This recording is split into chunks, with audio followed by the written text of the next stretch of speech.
예, 안녕하세요. 네, 접경인문학연구단 제7회 국제학술대회 그림작구 필름 스크리닝 GV 행사 사회를 맡게 된 전진이라고 합니다. 바쁘신 와중에 여기 참석해 주셔서 너무 감사드리고요.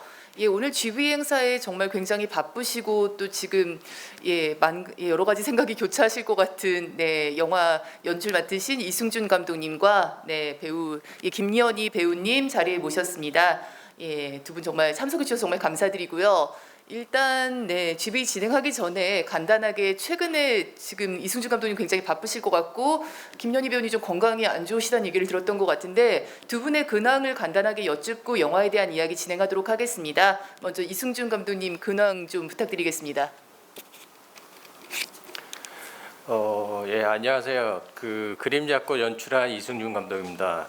요즘 제가 새로 개봉한 작품이 있어서 한국 분들은 잘 아시겠지만 이제 그대가 조국이라는 작품 개봉한 지 한 달 정도 돼 가고요. 그거 무대 인사 다니고 GV 다니고 그러느라 조금 바쁜데 그래도 오랜만에 그림작꽃 가지고 얘기할 수 있는 기회가 생겨서 되게 반갑고요.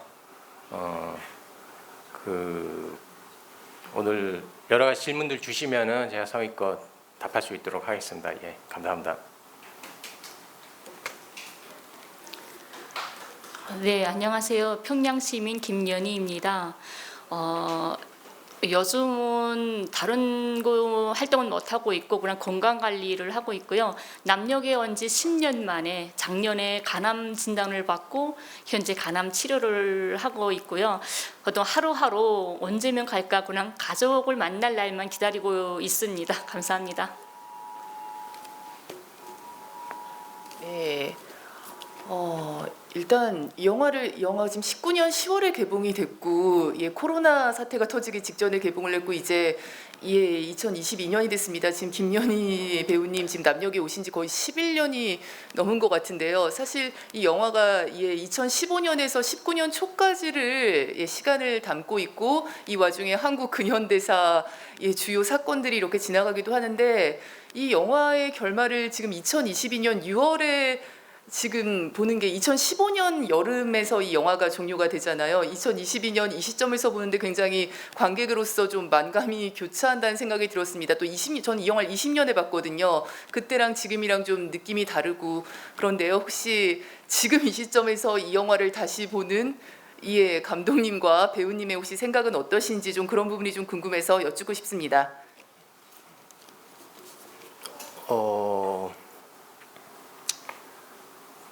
많은 것들이 변했죠. 특히 이제 최근에 이제 정치적인 어떤 지형도가 많이 바뀌어가지고 새로운 정부가 들어서고 그런데 이제 새로운 정부는 원래 이제 남북 관계에 굉장히 북에 대해서는 이게 호의적인 그런 정부는 아니고 그런 상태에서 김연희 씨가 그렇게 원하는 가족의 품으로 돌아가는 거에 대해서 굉장히 좀 희망적이지 않지 않을까 이런 생각들도 들고 그랬는데 희한하게도 사실 이제 최근에 이제 국회의원 한 분 탈북자 출신의 국회의원이 김연희 씨를 돌려보내는 법안을 발의를 했어요. 그분은 보수 국민의힘 쪽이시고 그래서 저도 그게 어떻게 가능하지 이런 생각이 들면서 좀 굉장히 진보적인 개혁적인 정권이었던 이전 정권에서 왜 이게 불가능했지라는 생각이 들고 그래서 저도 좀 혼란스러운 상황이에요 오히려. 그래서 앞으로 이제 김연희 씨가 돌아가고 이런 문제들이 본격적으로 좀 논의가 될 것 같은 분위기거든요. 그래서 그거를 저는 좀 지켜봐야 되겠다라는 생각을 하고 있습니다. 제가 11년째인데 11년 동안 이 대한민국이라는 울타리를 한 번도 벗어난 적이 없어요. 저 11년 동안 출국 금지, 지금까지는 요건을 안 해주고 현재까지 출국 금지된 상황이라서, 근데 오늘 오전에 또다시 저희 집으로 출국 금지 연장 통지서가 또 날아왔어요. 그래서 아무런 이유도 없이 법적인 어떤 이유가 없이 그냥 무턱대고 11년 동안 출국 금지한다, 이런 나라가 있다는 게 정말 안타까운 일이고, 지금 감독님이 말씀하셨지만 지금 정권에서 저의 북에 보내는 문제를 대표 발의도 하고 통일부 장관 인사청문회 때 공개적으로 질의도 하고 했는데, 이명박 박근혜 문재인 정권을 거쳐서 윤석열 정부까지 4개 정부를 걸치면서 솔직히 문재인 정권 때 정말 희망이 많았거든요. 이 다큐 영화를 촬영할 때만 해도 제가 희망이 많이 부풀어 있었어요. 그랬다 끝내 좌절되고 북을 주적이라고 하고 북을 없어져야 될 이런 나쁜 그런 마음을 가지고 있는 반복적인 보수 정권이 서서 그때야 비로소 저를 보내겠다는 이야기가 나온다는 것 자체가 슬프지만, 저는 정치적으로 희생되거나 정치적으로 휘말리기 쉽지 않아요. 국민의힘이든 민주당이든 그 누가 됐든지 간에 저는 사상체제에 관심이 없고, 그냥 저희 가족만 만날 수 있다면, 저의 남편과 딸만 만날 수 있게 해주는 사람이라면 누구든지 만나서 부탁하고 싶고 도움을 받고 싶은 마음이라서, 제발 지금 정권이라도 저를 좀 보낼 수 있는 방안을 정말 심도 깊게 논의해줬으면 좋겠다라는 바람입니다. 두 분 답변 잘 들었고요. 네, 이게 좀 어쨌든 그런 발언 같은 거 한 게 좀 어쨌든 김연희 씨가 다시 평양으로 돌아가는데 좀 어떤 계기를 마련하기를 저도 바랍니다. 아무래도 영화 지금 다들 보셨을 텐데요. 이 부분은 좀 감독님께 좀 여쭙고 싶습니다. 평양 로케이션을 어쨌든 진행을 하셨고, 평양 시민들의 일상이 영화 곳곳에 등장을 합니다. 그러면서 사실 저는 영화에서 평양 시민의 일상 중에서 정말 북한과 남한이 한민족이라고 느꼈던 게 그 영어를 배우는 장면 있잖아요. 주입식으로 영어를 배우는 장면을 보면서 정말 남한과 굉장히 비슷하다라는 느낌을 좀 받았습니다. 그래서 감독님께 좀 여쭙고 싶은 게, 이 평양 로케이션이 가능했던 게 기사나 관련 논문들을 읽어보니까 핀란드 영화인인가요? 미키 마틸라 씨, 그분이 좀 진행을 하신 걸로 알고 있습니다. 그래서 약간 감독님께 여쭙고 싶은 거는 이 로케이션이 좀 진행된 과정, 그리고 로케이션 때 좀 어떤 다른 분들, 신은미 교수님도 좀 도움을 주신 것 같고, 그런데 이게 어떻게 가능했는지, 그리고 그 과정에 대해서 이 부분은 좀 감독님께 여쭙고 싶고요. 그리고 김연희 배우님께 이 부분을 좀 여쭤봐야 될 것 같은데, 사실 김연희 배우님 따님도 등장하시고 남편분 정말 일상을 정말 그대로 담았는데, 이 과정에서 혹시 가족분들이나 그러니까 일상이 담기는 거에 대해서 좀 거부감이나 좀 우려나 그런 부분은 좀 없었는지, 그 부분을 지금 감독님과 배우님께 좀 각각 좀 여쭈고 싶습니다. 네. 한국 분들은 잘 아시겠지만은 이제 해외에서 오신 분들은 그걸 잘 모르실 수도 있어요. 저희는 편지 어떤 형식의 통신도 이렇게 불가능한 상황에서 살고 있는데, 그렇기 때문에 제가 직접 가서 그 영화에 보셨던 그런 장면들을 찍는 거는 불가능합니다. 불가능하지만은 저는 그 다큐멘터리 감독으로서 그 가족들을 꼭 촬영을 하고 싶었고,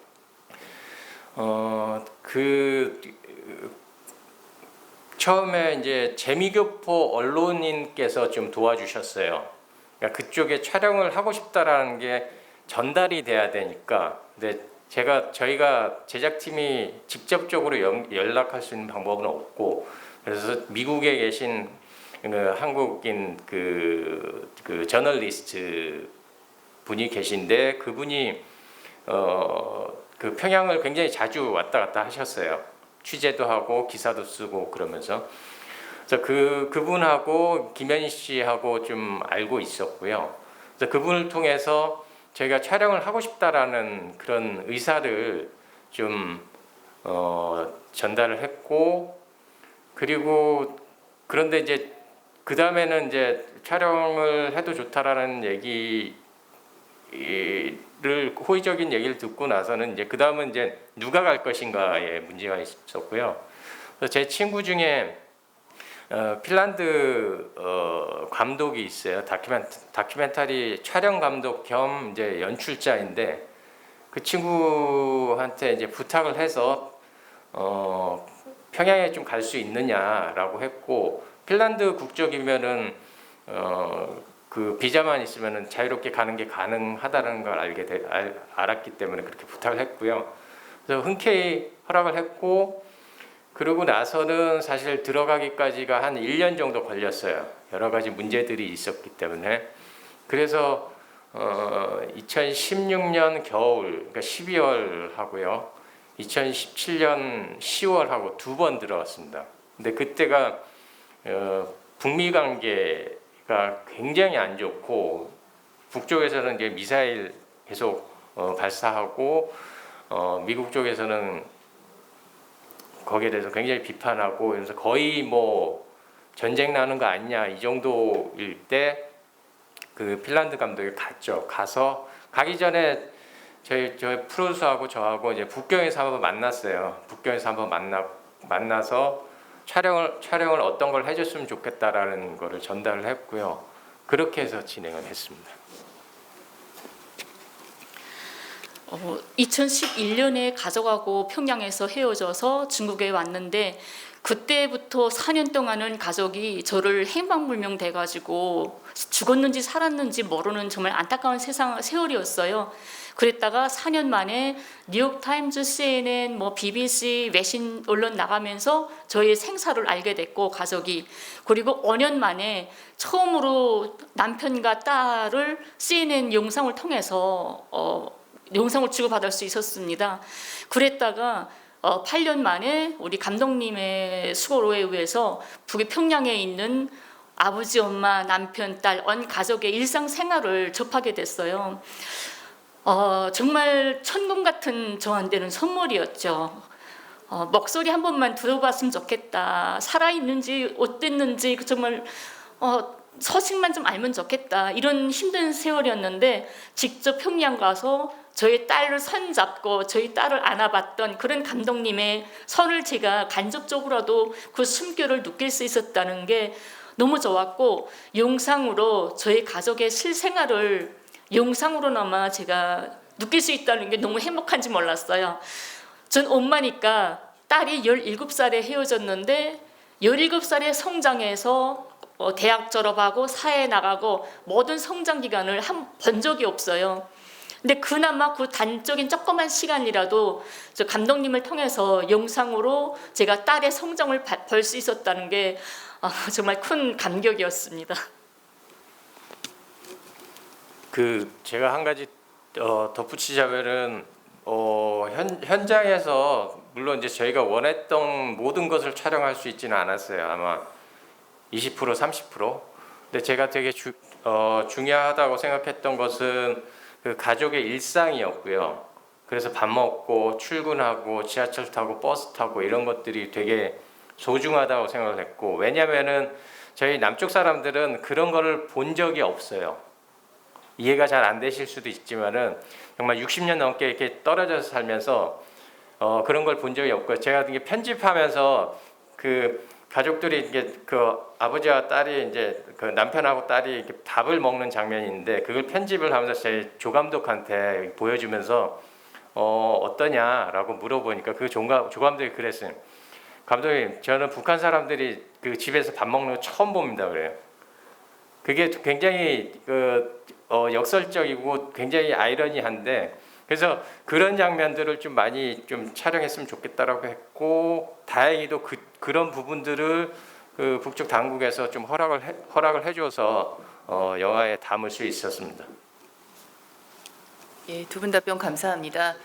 지금 일상을 담아내려고 되게 노력을 하셨다고 말씀을 하셨는데 사실 되게 식사하는 장면이 굉장히 많이 나오죠.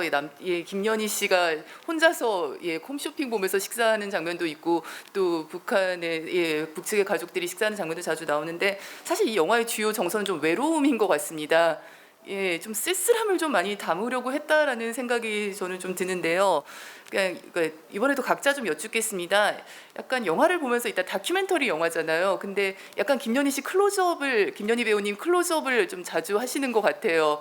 약간 영화의 시간 순서를 배치하는 것도 15년에서 시작했다가 19년 초반까지 갔다 다시 15년으로 오고 어떤 이런 시간 배치나 클로즈업을 좀 자주 하시는 방식이나 약간 그런 게 좀 감정이입을 좀 촉구하는 부분도 좀 있는 것 같습니다. 혹시 약간 그래서 약간 조금 멜로드라마 같다라는 느낌을 좀 받기도 합니다. 혹시 이 부분에 대한 감독님의 좀 생각이 궁금하고요. 또 김연희 배우님은 출연하실 때 카메라가 계속 김연희 배우님을 이렇게 얼굴을 계속 클로즈업 하는데 그런 부분에 대한 좀 거부감은 없으셨는지, 그리고 저는 그냥 개인적으로 궁금했던 게 대구에서 계신다는 거죠. 그러니까 우리가 대구 경북 지역을 생각하면 약간 어떤 의미로 보수의 성지 약간 이렇게 생각을 하는데 아마 제가 그냥 김연희 배우님 영상 보다가 대구를 선택하신 거는 북쪽에서 패션 디자인 일을 하셨기 때문에 좀 섬유 산업이 발달한 요것을 좀 택하셨다라고 말씀하셨던 것 같은데 지금도 계속 대구에 계시는 거죠? 서울 오셨으니까 상당히 거기 오래 계셨었는데 한번 그런 이유 처음에 거기 대구를 선택한 이유 좀 그런 부분을 좀 궁금했습니다. 네. 제가 멜로드라마 같다라는 거는 제가 처음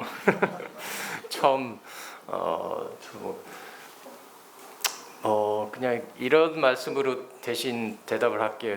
저는 이렇게 그 휴먼 다큐멘터리를 많이 해왔어요. 그러니까 한 사람의 어떤 일상이나 인생을 다루는 그리고 그런 어떤 다큐멘터리를 많이 해왔고요. 그렇기 때문에 인물에 굉장히 좀 인물을 어떻게 드러낼 것인가에 대해서 굉장히 고민을 많이 하는 편이고요. 근데 이 김연희 씨 같은 경우에는 예전에 했던 거랑 다른 게 그 김연희 씨가 처해 있는 어떤 정치적인 사회적인 그런 어떤 뭐랄까 그런 환경이 굉장히 중요했고 그런 것과 그다음에 김연희라는 개인을 동시에 이렇게 드러내는 것, 그런 사회적인 환경 속에서 처해 있는 김연희 씨를 드러내는 게 굉장히 중요했고, 그래서 저는 그 균형을 좀 잡아가는 게 되게 중요하다라고 생각했어요. 한 남자의 아내이자 한 아이의 엄마라는 것도 있지만은 어떤 남북 분단 상황 속에서 어떤 그 사이에 끼어 있는 그 경계에 있는 그런 측면 두 가지가 있었기 때문에 그 두 가지 측면을 어떻게 균형 있게 이렇게 드러낼 것인가가 중요했고, 그래서 말씀하신 그런 어떤 뭐 클로즈업과 뭐 이런 것들이 많이 들어갔을 때 어쨌든 멜로 같은 느낌들을 아마 한 개인으로서 어떤 보여드리기 위해서 그런 샷이나 이런 것들을 많이 썼던 것 같고요. 그 전체적으로 처음에 2015년으로 시작해서 제일 마지막에 2015년으로 끝나는 거는 그런 거죠. 저희가 항상 그 다큐멘터리 편집을 할 때 그 엔딩에 대한 거는 늘 엄청난 고민이에요. 고민인데 당시에 김현 씨가 얘기했지만은 어느 정도 희망이 있었거든요. 그 돌아가게 될 것이다라는. 그래서 영화적으로는 그렇게 끝나면 참 좋겠다라는 생각을 했는데 현실이 그렇게 안 된 거죠. 안 됐고 김현희 씨의 현실은 2015년 그 당시와 뭐 별 달라진 것 없는 그런 상황이었던 거고, 그리고 마지막으로 그 통화하는 장면에서 그냥 정말로 그러니까 엄마와 딸이 대화를 나눌 수 있는 그런 내용이라는 생각이 들어서 그걸 다시 한번 상기시켜 드리기 위해서 그렇게 엔딩은 처리를 했습니다.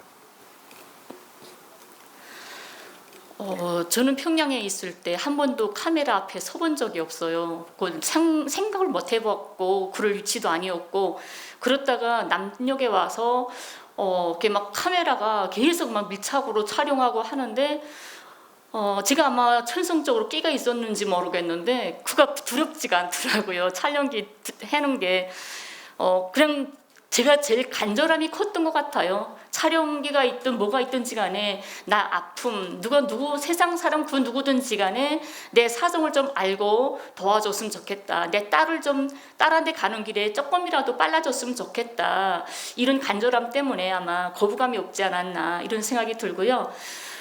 대구라는 거는 평양에 있을 때도 어딘지 잘 몰랐었어요. 근데 남녘에 와서 국정원 들어갔다가 조사 받고 사회 나오기 전에 어느 지역에 갈 거냐라고 물어보는데 어딘지 몰라서 저 어디 가면 좋겠습니까 하니까 대구가 패션 도시라서 당신은 평양에서 패션업을 했기 때문에 대구에 가는 게 좋겠다. 그래서 뭔지 모르고 그냥 가게 됐던 거예요. 근데 가서 보니까 대구가 패션 도시가 아니라 천연 염색공단이던 거죠.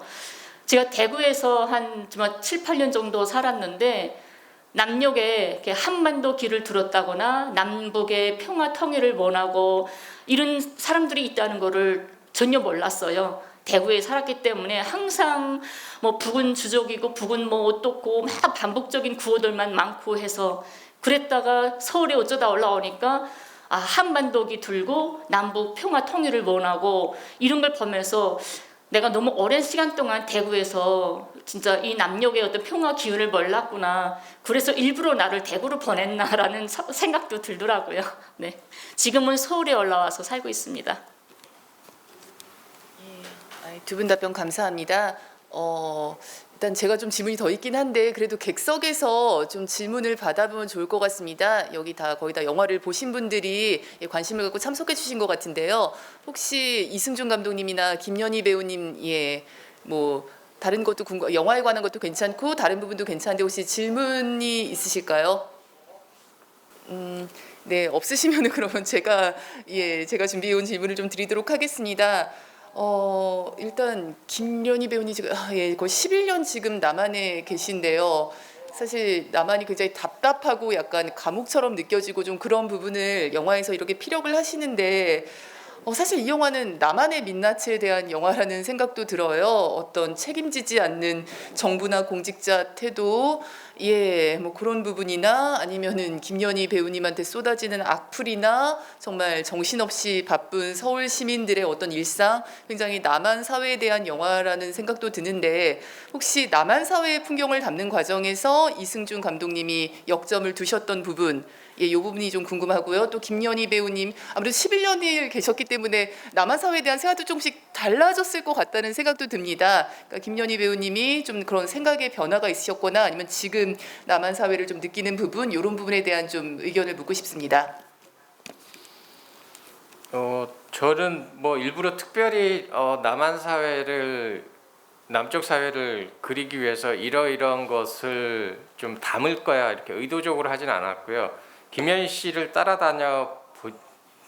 따라다니다가 보면은 자연스럽게 그런 것들이 나오더라고요. 그래서 홈쇼핑을 한 장면도 그렇고, 그다음에 김연희 씨가 댓글을 읽는 장면도 그렇고, 뉴스에서 나오는 것들도 그렇고, 그런 것들이 저희는 이제 잘 이렇게 평소에는 인지하지 않았던 것들이 이렇게 드러나면서, 그러니까 남쪽 사회의 정체성, 남쪽 사회가 어떤 사회인지가 자연스럽게 드러나더라고요. 그래서 김연희 씨를 주변에서 일어난 일들에 좀 집중하려고 그렇게 했습니다.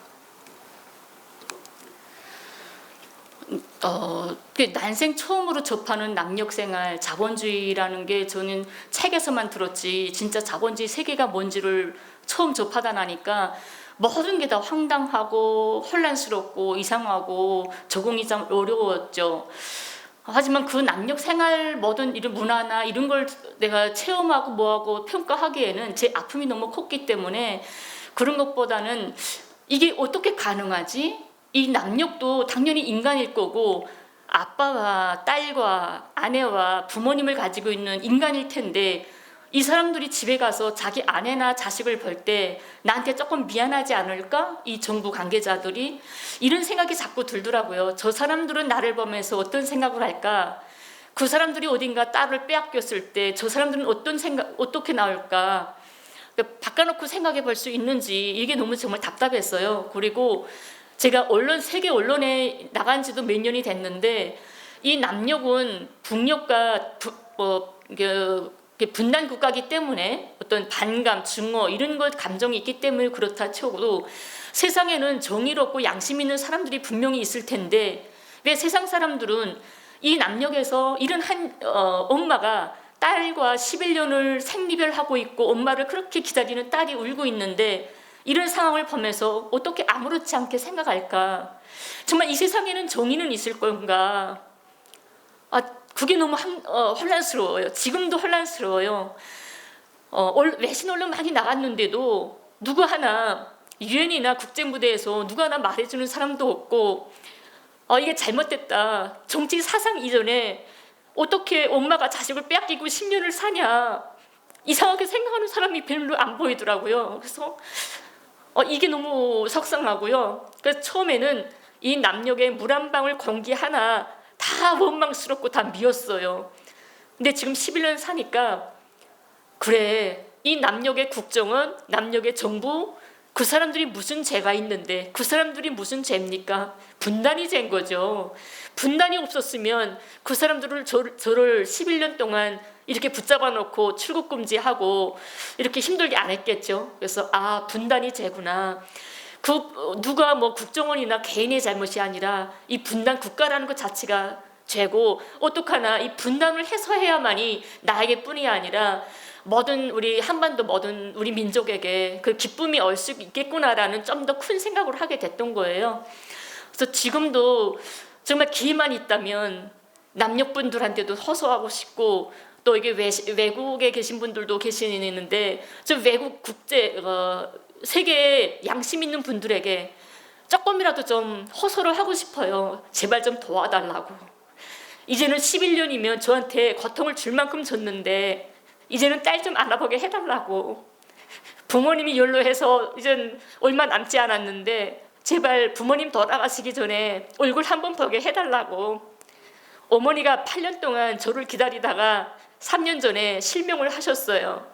제가 이제 평양에 가도 어머니는 이 딸의 모습을 볼 수는 없습니다. 하지만 아직까지 제 목소리를 들을 수 있다는 기회는 있어요. 그래서 제발 그 기회만 좀 저한테 주실 수 없냐고.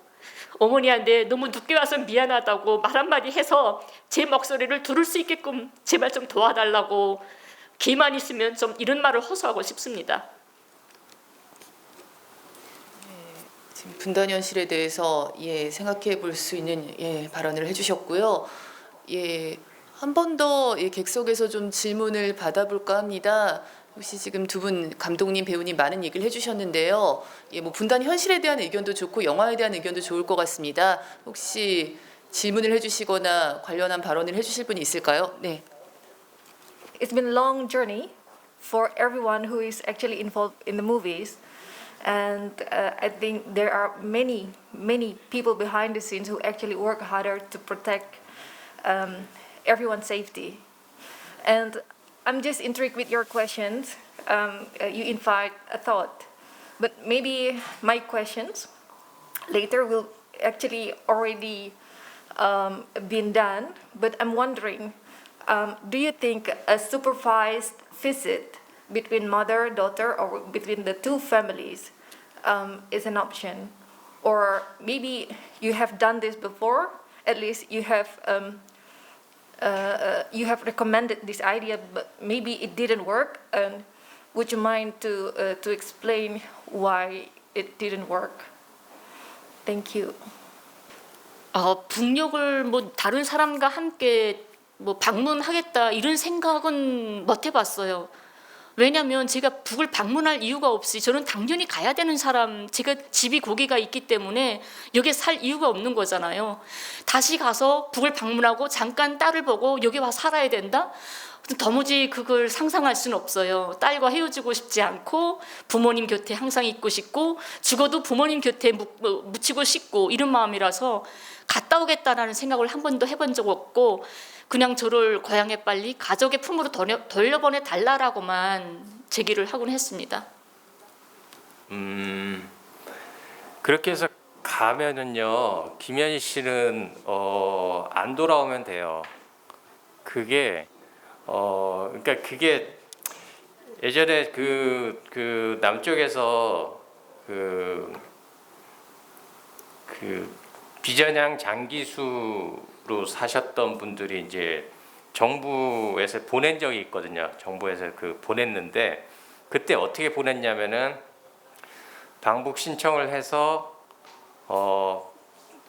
북한을 방문하는 허가를 내줬어요. 그러니까 송환을 한 게 아니라 허가를 내주고 그거를 10년짜리인가 10년 동안 머물 수 있는 그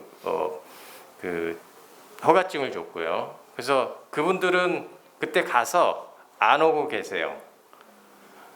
그러니까 법적으로는 그 사람들은 대한민국 법을 어기고 있는 건데 그게 이제 정부에서 그렇게 하라고 방법을 찾아서 그렇게 한 거예요. 그러니까 제가 왜 이 말씀을 드리냐면은 김현희 씨를 그렇게 보낼 수 있는 상황이면요.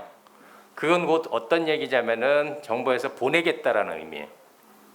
그러니까 저희가 가서 잠깐 만나고 와라. 그건 허락해 줄게. 이거는 현실적으로 사실 가능하지 않은 그리고 굉장히 희한한 모양이 되는 거예요. 예, 질문 감사하고 두 분 답변 감사합니다. 예, 또 질문 있으신 것 같은데요. 네. Thank you. I watched the movie with a mixed feeling, and I found it really hard to describe the feeling because of somehow I feel you, Yoon-hee. I'm also a mother of two daughters, and yeah, there were a lot of moments in the scenes that I feel the difficulties.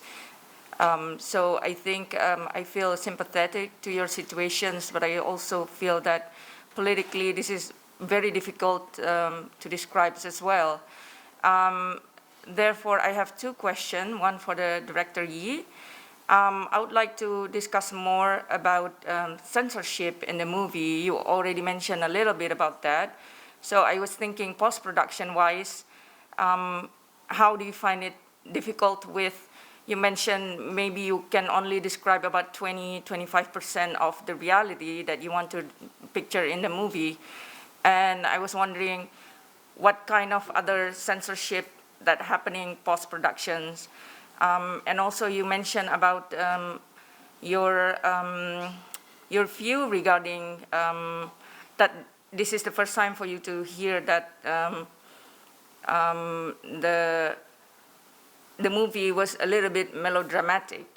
So I was also wondering what kind of other reaction from South Korean perspective that you hear that is intriguing for you or shocking for you as well, because I think we don't see that much in the movie.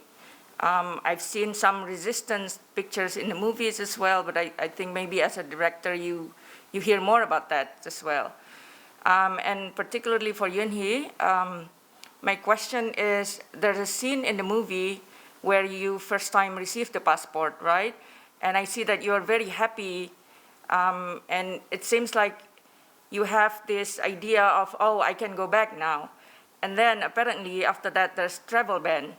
And when you receive the letter from the government or from institutions regarding travel ban, your reaction was different. And now I'm not sure how you feel about that. How do you view your passport every now and then? Because you now have travel ban that was sent to you every month or something like that. So I was wondering if you can talk a little bit about that. 제가 아까 말씀드렸던 것은 북쪽에서 촬영을 할 때의 부분을 말씀을 드렸던 거였어요. 그러니까 북쪽에서 그러니까 촬영을 할 때 북쪽 당국에서 옆에서 이제 따라다니면서 이제 촬영이 되는 것과 되지 않는 것들을 이제 얘기를 해줘서 그렇게 해서 촬영을 저희가 원하는 거에 20%, 25% 이 정도만 촬영을 했다라는 말씀을 드렸던 거고요. 그리고 나서 포스트 프로덕션 과정에서의 어떤 센서십이라는 게 사실 이제 외부적인 센서십은 없어요. 외부적인. 다만 이제 제가 이제 제작을 할 그 편집을 하고 그럴 때 이제 저의 어떤 다큐멘터리 감독으로서의 어떤 고려해야 될 것들이 있죠. 그런 것들은 뭐냐면은 이제 사실 이제 여기에 영화에 이제 김현희 씨의 이렇게 전화 통화하는 그 통화 목소리들도 많이 쓰이고 그다음에 제가 어떤 뭐 그 외에 어떤 김현희 씨를 거의 대부분 따라갔기 때문에 뭔가 회의를 한다거나 뭐 그런 장면을 찍은 것들도 있고 얘기를 나눈 장면들 그리고 가족 딸과 통화하는 그 목소리도 썼고 그랬을 때 저는 그거를 연출자로서 판단을 하는 거죠. 이것을 드러냈을 때 그 사람들과 공유를 했을 때 미칠 영향 제일 중요한 거는 김현희 씨 등장 인물에 미치는 영향이 있을 수 있는가가 제일 우선이었던 거죠. 그러니까 이런 다큐멘터리는 그게 굉장히 중요해요. 내가 이거를 이렇게 영화에 넣었을 때 괜찮을까라는 거죠. 예. 그런 거는 제가 제가 스스로 판단하는 것도 있지만은 김현희 씨하고 얘기를 해요. 이런 부분이 들어가도 괜찮겠느냐? 예. 그런 논의 과정이 있었고요. 그렇게 진행을 했고요. 그 다음에 어떤 국내 반응 같은 경우에는 사실 이렇게 불편해하는 사람들도 있었어요. 영화제에서 어떤 분이 그러니까 그런 거죠. 이제 저는 이제 김현희 씨가 어떤 남북 분단 상황 속에서 정말로 비극적으로 이렇게 끼어 있는 양쪽에 끼어 있어서 돌아가지 못하는 이런 이야기를 할 뿐인데 보는 사람들은 벌써 왜 북쪽의 정치 체제에 대한 이야기는 안 하느냐? 그거 나쁜 거 아니냐? 뭐 이런 얘기들. 그러니까 사람들은 이렇게 되게 예민한 이슈가 들어가 있는 작품, 영화를 보게, 특히 다큐멘터리를 보게 되면은 본인이 보고 싶어하는 것이 있어요. 근데 그 보고 싶어하는 것이 안 나오면은 불편해요. 예전에 국내 관객뿐만 아니라 해외 관객들한테 그런 얘기를 들은 적이 있어요. 너 촬영할 때 이렇게 그 북쪽 당국에서 통제하지 않느냐? 참견해서 이건 안 돼, 저건 안 돼, 혹은 그 상황을 만들어내서 찍지 않느냐? 지하철 장면을 찍을 때 거기 앉아 있는 사람들은 뭔가 좀 이렇게 동원된 사람이 아니냐. 그래서 제가 그 친구한테 그랬거든요. 통제하는 건 맞다. 우리도 해외에서 누가 사실 좀 뭐 이렇게 촬영 가이드가 있잖아요. 가이드가 있으면 그 촬영 현장들을 그 통제하는 걸 맞아요. 근데 이렇게 뭐 이렇게 없는 사람들을 거짓을 만들어내진 않죠.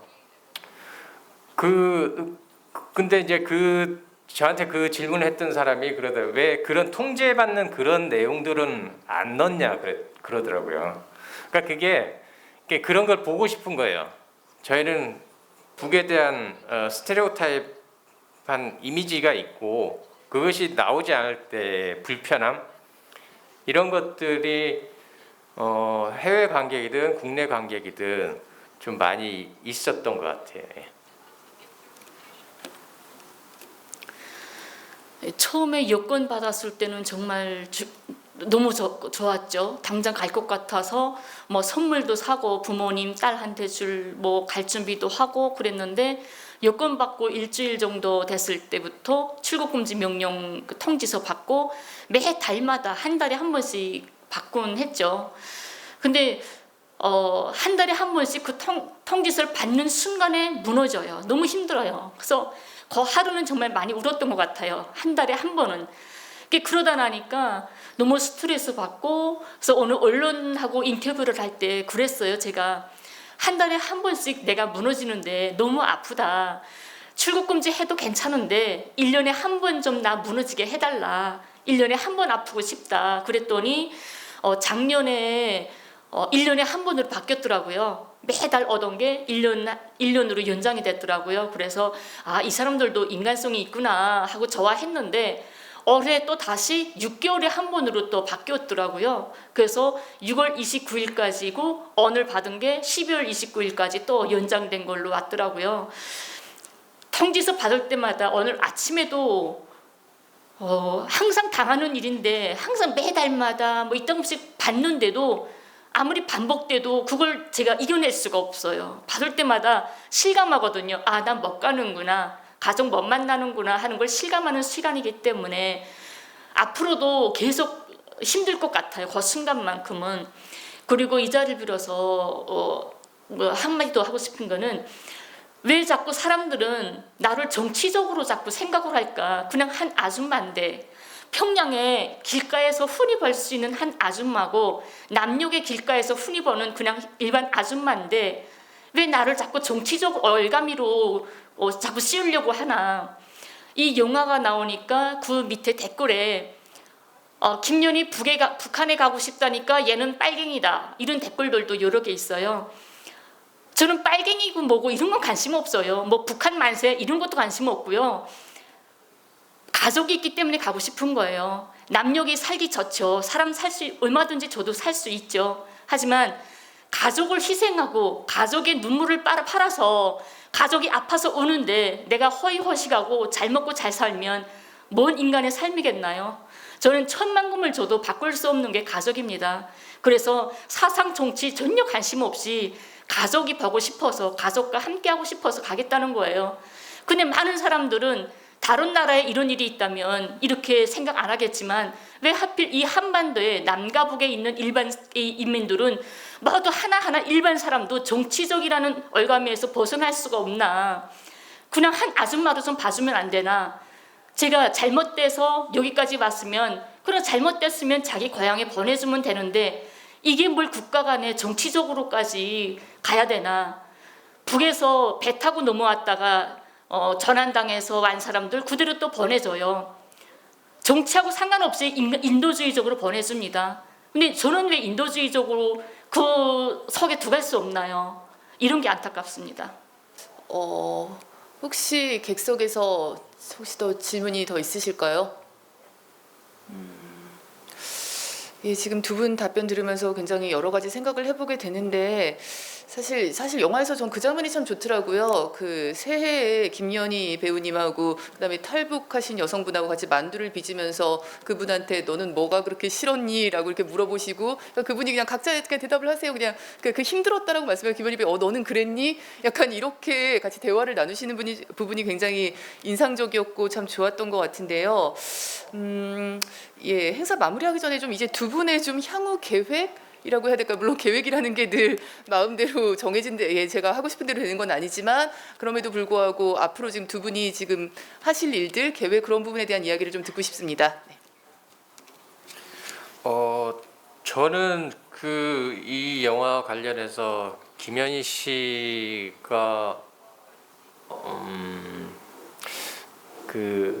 사실 그런 얘기를 했거든요. 영화가 만들어지면서 김연희 씨하고 우리 이 영화를 가지고 언젠가는 평양에서 한번 상영을 할 수 있는 날이 왔으면 좋겠다.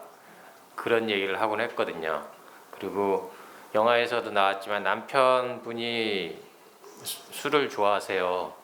그래서 한번 가서 남편하고 술 한잔 하고 싶다. 그런 날이 왔으면 좋겠다는 거죠. 그런 날이 왔다라는 거는 김현 씨도 거길 이미 돌아간 상태일 거고 남북 관계가 좋아진 상태일 거고 그런 순간이 왔으면 좋겠다라는 생각을 하고 앞으로 이제 김현 씨가 지금 아까도 말씀드렸듯이 돌려보낼 수 있는 구체적인 방법들을 정치권에서 논의를 하고 있기 때문에 그 계속 좀 주의 깊게 이렇게 보고 그럴 생각입니다. 예.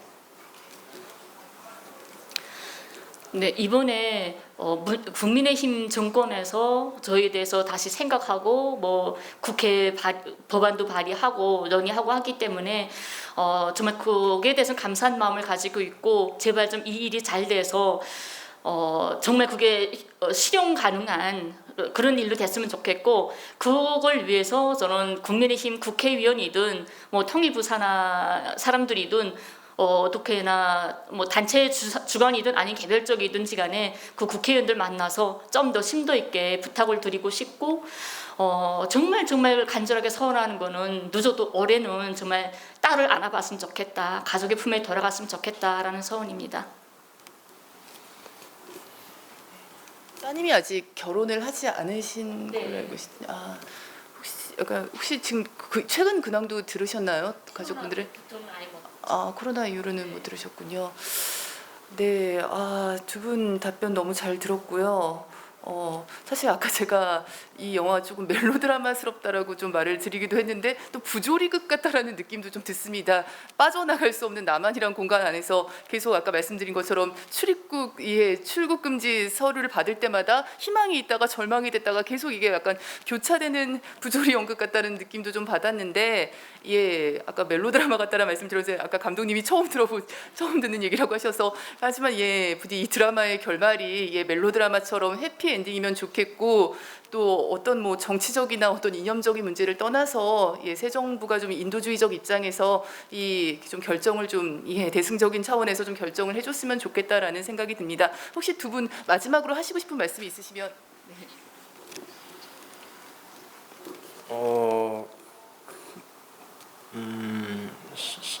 사실 이 영화 속에 이 영화가 다루고 있는 내용이나 이런 것들이 되게 낯설 수도 있고요. 아마 그 상황 자체가 또 이해가 안 될 수도 있고, 그러니까 이해가 안 된다라는 거는 기존에 갖고 계신 어떤 그런 프레임을 가지고 볼 때는 의심도 갈 수도 있고 뭐 그럴 것 같아요. 근데 제가 이 영화를 만든 것 이유 중에 하나는 그런 거예요. 특히 이제 저희들의 경우에는 서로에 대해서 너무 몰라요.